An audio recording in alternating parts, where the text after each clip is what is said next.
Well, hey there, welcome to the channel. My name's Jeff. Thank you so much for clicking play. Hopefully you also tap that like button as well as subscribe to the channel.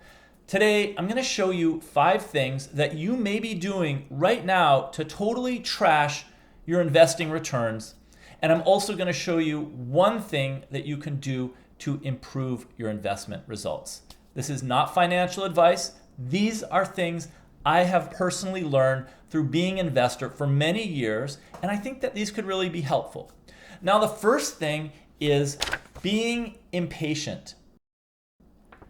You know, people will buy a stock for whatever reason. They're very excited about it. And if things don't go your way right away, or if the stock price goes down, you immediately assume you've made a mistake and you'll sell that stock. And maybe that was a good company, but this short attention span, I think it really hurts a lot of people's results. So my suggestion would be spend more time before you buy a stock to really learn about the underlying business. And that way, once you understand what's going on a deeper level, you'll be less inclined to freak out because things aren't going up all the time right away. The second thing that people do to screw up their returns is they're too patient. So what does too patient mean? I have bought a stock. I'm actually thinking of 2 stocks that I bought. I was so patient with the management of these companies. I understood, I thought, the businesses, and I didn't really understand them well enough. And I was so patient because the people in charge of the businesses started to kind of change what they were doing, and then they moved on. The management quit and were replaced by other CEOs. People stepped down. Things changed. The point is, you need to understand the business that you're investing in. When I was younger and when I was new to investing, I kind of stuck around too long. The third thing that you are doing with your investing is you are involving emotion. Now, you may not even realize this, but when you're checking your phone, when you're checking your stocks app, or maybe you do this on your computer or whatever, but there's just a natural good feeling when things are green like these plants to get really excited and happy. But when things turn down for either the economy and the stock market, or just you picked a stock or a few stocks and they're going down, you get upset. You just get angry at the stock. You get angry at yourself. Like, why did I buy that? That was so stupid. I read that stupid article, or I listened to that YouTuber or whatever, and you get upset. Emotion will really hurt your investing, okay? There's a famous quote by Warren Buffett. He said, investing is best when it's business-like. And what he means by that is you make a decision based on all of the information you can gather, based on understanding the business behind the stock, and then you have a plan when you go into it. And you also have a plan that maybe if things change, then you might sell that stock. But the point is, you don't react to it emotionally. The stock doesn't know that you own it. Just let that sink in. I think a lot of times we can get emotionally wrapped up in a situation because, I bought this stock and I thought it was going to do better and it didn't. Now, should I sell it or should I hold it? Are things going to turn around with this company? And we become emotionally. The fourth problem with your investing may be that you pay attention to noise. There's a great book, it's called The Signal and the Noise. It's by this guy, Nate Silver. But the whole idea is that there's a lot of noise out there in the stock market, in politics, online, etc. And then there's signal. And signal is the important stuff that matters. And everything else is noise. And very few investors are really good at achieving clarity. Being able to look at a stock, look at an investment, and say, yes, this makes sense. I want to own this.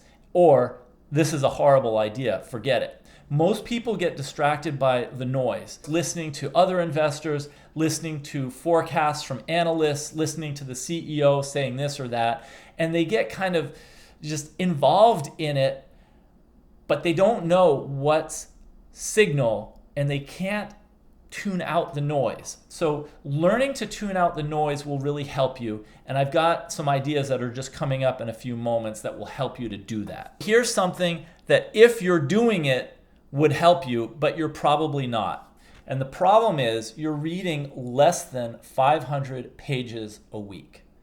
Now, Warren Buffett, he gave a presentation at Columbia. They have this investing school. And he arrived one day and he had this accordion binder just full of papers, just notes and articles and all this stuff, just jammed into this big accordion folder. Somebody said, what's going on with that thing? And he says, oh, this is just all stuff I have to read. This is what I do for my work, is I spend all my time reading.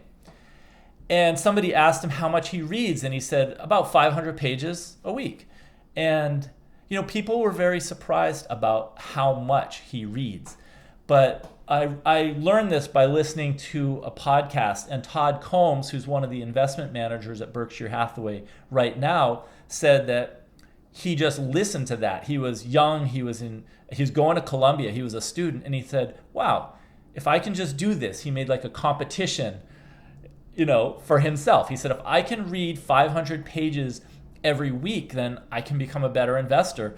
Warren Buffett just said to do that, so why not? And he said he's done that, and he didn't know at the time, but out of all the people working in investment management throughout the United States, he's one of two people, along with Ted Weschler, who Warren Buffett handpicked to make investments. So for that simple reason, I would say if you're reading less than 500 pages a week, you're probably not achieving your best investment potential. But if you do up your reading to 500 pages, I think you will greatly improve your chances at success. And so that leads us to the bonus. We've just hit the 5 things you are probably doing to hurt your investing returns. But here's one thing that you can do to improve your investments. And this is having a long attention span. There are investors who buy 3 stocks, and that's basically all that they do. They spend a lot more time learning about the investments, but then once they make them, they just hold them. They just sit on their ass and they let compound interest take charge. Munger said that he has succeeded because he has a long attention span. He was in China. He was giving a presentation to all of these analysts and investors, fund managers in China. And he said, I've succeeded in life because I have a long attention span. What does this mean? It means, that saying, if you're going to chop down a tree, spend most of your time sharpening that axe. Munger spent his time learning, and when he went to make his investments, he really knew what he wanted to invest in. And in case you're curious, one of his 3 investments is in Berkshire Hathaway, the second in Costco, which is his other favorite company, and the third is with Li Lu, who's one of the smartest investors in China. He just gave him a big chunk of his money and said, here, Li Lu, I trust you to invest this for my family. So he's, Munger has said, all you need is 3 investments if they're the right ones, and then you can just sit on your ass and do nothing and let the investments take care of themselves. And, he's a billionaire and one of the most successful investors ever. And he didn't go for diversification. He didn't need to own 100 different things. He bought 3.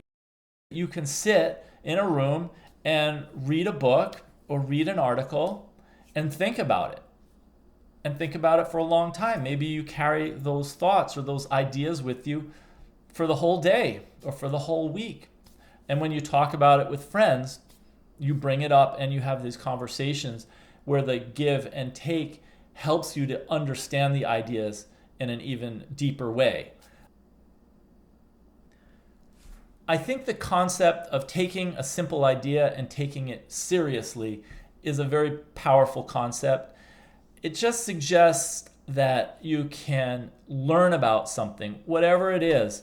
It could be something in science. It could be something related to, human psychology or behavior. It could be understanding a business or its industry. But whatever it is, if you can become an expert in that, you will gain an edge over other investors who spent less time. And the other way that this long attention span can help you is you can become the expert in a certain area, whatever it is. Like if you want to understand investing in eggs and agriculture and butter and farm products, you could spend a lot of time learning about that and become an expert. You would then be able to look at 2 or 3 or 4 companies. It could be Vital Farms, it could be Cal Marine, whatever. And you just say like, oh, this is the better company because, and you know why. Or you could look at banks and you could look at, TBBK and you could look at CCB and you could say, I like this bank more than this bank because of this. That's clarity, when you can just look at things and you understand. Not many investors can get from here to there with that kind of clarity. And the way you get that is by reading your 500 plus pages every week and by having a long attention span. So hopefully you made it to the end of this video and that also some of these things were useful to you. If so, I would love to hear about it. So just, type it away, put it in the comment section. I try to respond to all the comments I get. Thank you so much for being here today and also just sharing any ideas you have in the comment section. Don't forget to like and also subscribe if you like thinking about investing and life, as well as investing in stocks. So thank you so much for watching, and I'll see you in the next video.